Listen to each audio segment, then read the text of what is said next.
If your air conditioning stops working or you need a new heater, you will need to hire an HVAC contractor. HVAC stands for heating, ventilation, and air conditioning. HVAC contractors install, repair, and maintain the heating and cooling systems that regulate your home's temperature and keep you comfortable. Before hiring an HVAC contractor, here's some information to help you avoid problems and to make sure your project runs smoothly. Start by doing your research and hiring a licensed contractor. HVAC systems vary from home to home. For example, you may have a split system with separate heating and cooling components. Make sure the contractor you hire is experienced with your system and that they're licensed by CSLB. You should look for someone with a C20 warm air heating, ventilating, and air conditioning classification. All C20 contractors are required to carry workers' compensation insurance regardless of whether they have employees.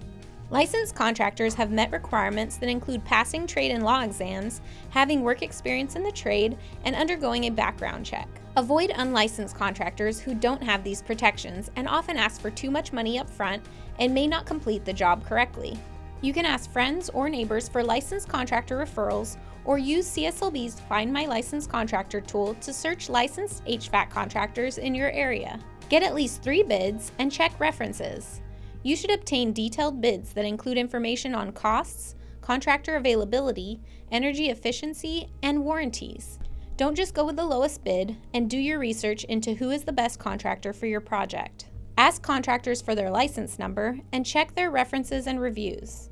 You can use CSLB's Check the License tool to search a contractor's license number to see if there have been any complaints against their license. Get a written contract.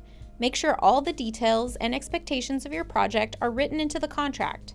Be as specific as possible. The contract should include all the work that will take place, a payment schedule, and what materials will be used, including specific brands and model numbers.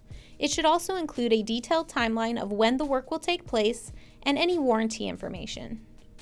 Ask your contractor if a permit will be required and who will pay for it.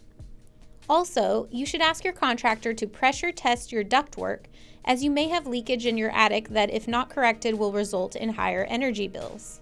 Don't sign the contract unless you completely understand the terms, and don't feel pressured into making an immediate decision. You want someone you can trust to get the job done right. Don't pay more than 10% down or $1,000, whichever is less. And it's very important you don't make progress payments that exceed the value of the work performed. For example, don't pay for HVAC equipment that has not been delivered and installed. Stay organized. Keep a file of all paperwork pertaining to your project, including all contract documents, warranties, and payment information. You may need to reference them later. Don't make the final payment until you're satisfied with the completed work. You can find more information and resources on hiring an HVAC contractor at cslb.ca.gov.